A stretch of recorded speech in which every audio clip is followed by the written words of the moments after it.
JPS Techno Courses Medical Coding, SAP FICO, SAP ABAP, SAP Security. For contact. Naresh గారు ఒకసారి right తిరగండి. శంభు శివశంభు అనగానే నేను మీ చెవుకి ఆ కొట్టే సీన్ ఉంటుంది కదా, అది నిజంగా తగిలిందంట. ఇదంతా స్వెల్లింగ్ వచ్చి హాస్పిటల్కి వెళ్ళిపోయి వినపడక 2-3 రోజులు. అది ఎంత చేసినా కూడా అంటే అది మనం ఎంత స్పాంజ్తో చేసినా కూడా మనం పీవీసీ పైప్ ఉంటుంది కదా, దాన్ని అంటే బెండ్ అవ్వకూడదని పెట్టారండి. ఓకే, అది కరెక్ట్ ఫస్ట్ టేక్ ఓకే అయిందండి. ఇక్కడ కొట్టి ఇక్కడ నుంచి కన్ను మంచి వెళ్ళిపోయిందండి. సో అంటే ఆ ఎమోషన్ నాకు తెలియదండి. అంటే మనకేంటంటే హిట్ ఇట్లా ఉంది, సో ఇది పెడితేనే ఇప్పుడు ఇలా పెడితే ఇక్కడ తగులుతుందండి, సో ఇది పెడితేనే ఈ పార్ట్ తగులుతుంది. సో తగిలిందండి. బట్ అదే కొంచెం జనరల్గా కొడితేనే గోపు గీమంది ఆ సౌండ్ నిజంగా వచ్చిందండి. ఆ సినిమాలో ఏదైతే సౌండ్ ఉందో కొంచెం ఒక 2-3 మినిట్స్ అర్థం కాలేదండి. దాని తర్వాత చూసుకుంటే ఇదంతా ఆ పైప్ ఇరిగిపోయి ఇదంతా కట్ అయిపోయింది. సో ఇదంతా స్వెల్లింగ్ వచ్చిందండి. లక్కీగా ఏంటంటే అది that was my last day of work అండి, అది షూటింగ్. దాని తర్వాత మధ్యాహ్నం నుంచి షార్ట్ అయిపోయింది. పొద్దున్న 7 స్టార్ట్ చేసామని 7:30కి అయిపోయింది. ఇంకా దాని తర్వాత నాకు ఇచ్చేసి రెస్ట్ తీసుకోమ్మా అని పంపించారండి. దాని తర్వాత 1-2 days I was having a problem అండి. దాని తర్వాత సెట్ అయిపోయింది. రీసౌండ్ అనమాట. లైఫ్ లో మర్చిపోవాలని రీసౌండ్ అంటే అదే ఉంటుంది. అంటే మెమరబుల్ షాట్ అండి డెఫినెట్ గా.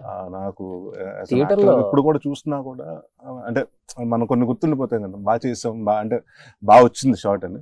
అలా చెప్పిన షాట్లు అంటే గర్వంగా ఆర్టిస్ట్ బాగా చేసాడని చెప్పుకుంటే షాట్ నాకు. నేను చూడగానే Naresh 59 sounding was good sir. అప్పుడులో senior NTR garu number of films చేసేవాళ్ళు, Krishna garu number of films చేసేవాళ్ళు. బట్ మన జనరేషన్ వచ్చేలోపు అరే నెంబర్ ఆఫ్ సినిమాలు తీయాలంటే అల్ల నరేష్ గారు తర్వాత ఎవడైనా కానీ అనుకునే స్టేజ్కి వచ్చాం.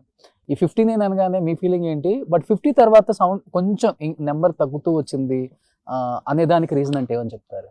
ఏం లేదండి, ఫస్ట్ నా కెరియర్ 12 వరకు సూపర్ అండి. 2002లో స్టార్ట్ చేశాను. 12 వరకు వాజ్ లైక్ సుడిగాడు వరకు.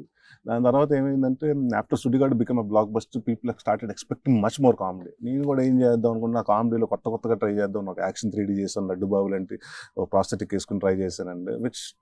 విచ్ డెంట్ డూ గుడ్ అంటే ఫిల్మ్స్. సో అక్కడ తెలియకుండా అన్ని వరుసగా 12 నుంచి ఫ్లాప్లు స్టార్ట్ అవుతా వచ్చినాయండి. 12 నుంచి 19 వరకు ఐ డెంట్ హ్యావ్ ఏమి హిట్లు లేవు. ఒక 7 years. దాంట్లో ఒకటి ఏదో యావరేజ్ అయింది జేమ్స్ బాండ్ అండి. మిగతా అన్ని పెద్ద నాకు సినిమాగా అంటే నాకు ఫ్లాప్ అయింది. ప్రొడ్యూసర్స్కి పోయినాయి, డిస్ట్రిబ్యూటర్స్కి పోయినాయి. సో ఐ వాజ్ అంటే ఒక స్టేట్ ఆఫ్ మైండ్ వేర్ అసలు ఎక్కడ వాట్ ఈస్ గోయింగ్ రాంగ్, అంటే నేను కథ ఎంచుకోవట్లేదా, లేకపోతే రెగ్యులర్ అయిపోతుందా, లేకపోతే చూస్తున్నారు కాబట్టి ఏం చేస్తున్నా అది వాళ్ళ ఎక్స్పెక్టేషన్కి రీచ్ అవ్వట్లేదా అని. మనం సక్సెస్లో ఉన్నప్పుడు ఏమనుకుంటామంటే సక్సెస్ అయిపోయింది, నెక్స్ట్ సినిమా ఇంకా జాగ్రత్తగా చేయాలి అని అలా వెళ్ళిపోతాం. ఫెయిల్ అయినప్పుడు ప్రతిదీ అంటే ఏమేం పాయింట్లు సినిమా ఫెయిల్ అయింది, నా ఫెయిలియరా, మేకింగ్ ఫెయిలియరా, రైటింగ్ ఫెయిలియరా, దేంట్లో అండ్ వీ కాంట్ బ్లేమ్ అండి. ఒక సినిమా అయిపోయిన తర్వాత అసలు యాక్టర్గా నేను ఏం చెప్తానంటే, హిట్ అయిన తర్వాత హిట్కి మనం అంత బాధ్యత తీసుకుంటాం, ఫ్లాప్ అయిన తర్వాత కూడా బాధ్యత.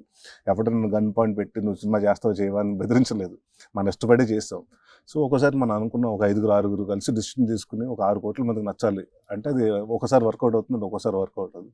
But again just got to be positive అండి. ఈ ఫ్రైడే మంది కాదంటే నెక్స్ట్ ఫ్రైడే కోసం వెయిట్ చేయాలి.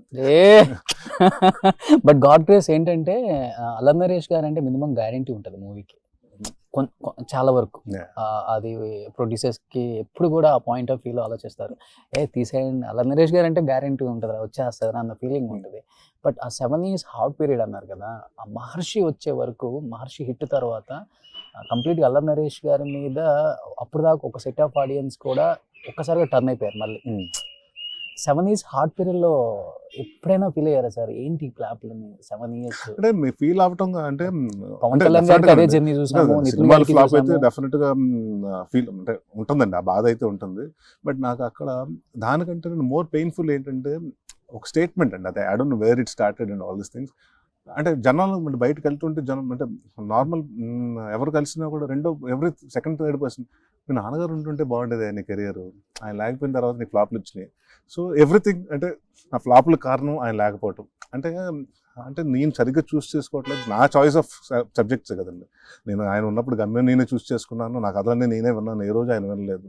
సో ఏంటిది, సో అంటే ఇప్పుడు సరే నా ఫ్లాప్లు వస్తుంటే అగైన్ నాన్నగారు పేరుని తీసుకొచ్చి డ్రాగ్ చేస్తున్నారు. ఆయన్ని కూడా అంటే ఆయన లేకపోతే నేను చేయలేను అనుకుంటున్నారా? లేకపోతే అంటే ఐ మిస్ మై ఫాదర్ అండి. I miss him most as my father rather than director. అంటే మనం అంటే నాన్నగారు ఉండుంటే నీ కెరీర్ ఇంకొకలాగా ఉండేది అంటే డెఫినెట్గా మనకే ఉంటుంది Definitely, కదండి, నాకు అనిపిస్తుంది.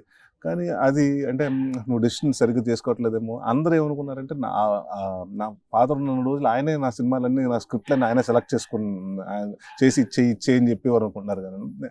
రైట్ ఫ్రమ్ బిగినింగ్ అల్లరి కాడి నుంచి ఈ వాజ్ నెవర్ నా సినిమాల్లోకి ఆయన ఎప్పుడు వచ్చేవారు కదా. మీ ఇద్దరం ఓన్లీ మేము చేసే సినిమాని డిస్కస్ చేసుకునే వాళ్ళం కానీ వేరే సినిమాలు డిస్కస్ చేసుకునే వాళ్ళం కాదు. So that was one thing and జనరల్గా ఆ పాయింట్ ఆఫ్ టైంలో ఏముంటుందండి, మన ఫెయిలియర్స్లో ఉన్నప్పుడు బ్లేమ్ గేమ్స్ ఉంటాయి. అంటే ఇన్ ద సెన్స్ ప్రతి ఒడ రావటం సలహాలు ఇస్తారు, నువ్వు ఇలా చేస్తుంటే ఉచిత సలహాలు. ఈ సినిమాలో నువ్వు ఆ క్యారెక్టర్ ఇలా చేస్తుంటే మారేదేమో, ఆ సినిమా ఇలా చేస్తుంటే హిట్ అయిపోయింది ఓకే. అని ఇస్తూ ఉండేవారండి. సో అక్కడ ఏంటంటే నెక్స్ట్ ఎలాంటి చేయాలి, నువ్వు కామెడీ సినిమా చేయాలా, సీరియస్ సినిమా చేయాలా, ఇవన్నీ చెప్పుకుంటుంటే ఒక్కొక్కరు ఒక్కొక్క అంటే వాళ్ళకి తోచింది. అంటే వాళ్ళు పాపం వెల్ విషెస్గా వాళ్ళు పాపం మనకు మంచి చేయాలని అనుకుంటారు కదండి. ఒక్కొక్కరు ఒకటి చెప్తూ ఉండేవారండి. మీరు ఒకటి చెప్తుంటే నేను ఒకటి చెప్తుంటారు. మీరు కామెడీ సినిమా చేయమంటారు, పక్కన సీరియస్ సినిమా చేయమంటాడు. ఇప్పుడు ఏది వినాలో తెలియదు, ఆ చిన్న కన్ఫ్యూజన్ అండి. So then I thought okay nothing, సరే అన్నీ కాకుండా కథను నమ్ముకుని కథని మనకు నచ్చిన కథ చేద్దాం. అండ్ ఇప్పుడు హానెస్ట్గా కూడా ఆఫ్టర్ నాంది what I'm feeling is end of the day మనం ఏ వర్క్ చేసినా కూడానండి మనం ఇంటికి వచ్చేసి అమ్మా ఇవాళ మంచి వర్క్ జరిగింది మన థాట్ మనకు వస్తేనండి మనకు హ్యాపీగా నిద్రపడుతుంది. అంటే ఎక్కడో ఉంటుంది మనం అనుకున్నప్పుడు కథ బాగానే చెప్పాడు, సరిగ్గా తీయట్లేదు అని సినిమాలు అనుకుంటాను కొన్ని సినిమాలు. బట్ కొన్ని సినిమాలు చెప్పిన దానికంటే ఆస్టిస్ ఇంకా బాగా బెటర్గా తీస్తే మనకు ఆ చిన్న కాన్ఫిడెన్స్ తెలియకుండా ఉంటుంది. సో ఐ థాట్ ఓకే, నేను ఇందాక ఇదివరకు నాంది ఆడియో ఫంక్షన్లో చెప్పినట్టు ప్రీ రిలీజ్లో చెప్పినట్టు ఐ థాట్ కామెడీ చాలా మందికి డౌట్ ఏంటంటే కామెడీ చేయను, కామెడీ చేస్తాను, సీరియస్ సినిమా చేస్తాను, ఏదైనా కంటెంట్. ఎందుకంటే ఒక 10 సంవత్సరాల ముందు ఉన్న కామెడీ ఇప్పుడు లేదండి, జనాలు అది యాక్సెప్ట్ చేయట్లేదు. ఇందాక అదే ఉదాహరణ కూడా చెప్తుంటే ఇప్పుడు గీతా సింగ్ నేను చేశాను కితకితలు, ఇవాళ చేస్తే బాడీ షేమింగ్ అని నన్ను తిడతారు. ఎందుకంటే ఒక అమ్మాయి గురించి లావు అమ్మాయిని కించపరుస్తావా అని డెఫినెట్గా. So everything he's become more sensitive అండి. సో అలాంటి టైంలో ఐ థింక్ కామెడీ కూడా ఒక జనాలు కూడా మారిపోయిందండి. టేస్ట్ ఆఫ్ ఆడియన్స్లో కూడా కామెడీ టేస్ట్ మారింది. So we have to come with new age of comedy. అంటే ట్రెండ్ సెట్ చేసేటప్పుడు సెట్ చేసేసాం, అయిపోయింది. ఇంకా బట్ మనం ఆఫ్టర్ కాదు కదా ఎవ్రీ 10 years మనం సెట్ చేసేసాం కాదు కదండి, మనం అంటే జనరేషన్ చేంజ్ అవుతుంది, ఆ జనరేషన్ మనం కూడా అప్డేట్ అవుతాం. ఇప్పుడు మన ఐఏఎస్ సాఫ్ట్వేర్ ఎలాగ అప్డేట్ అవుతుంది, మనం అప్పుడప్పుడు అప్డేట్ అవుతూ ఉండాలండి. బట్ మీ కెరీర్లో ఫస్ట్ టైం కదా సార్, అంటే రాజకీయాలు అండ్ ఎలక్షన్స్ ఇలాంటి ఒక సబ్జెక్ట్ని తీసుకొని పిక్ చేసి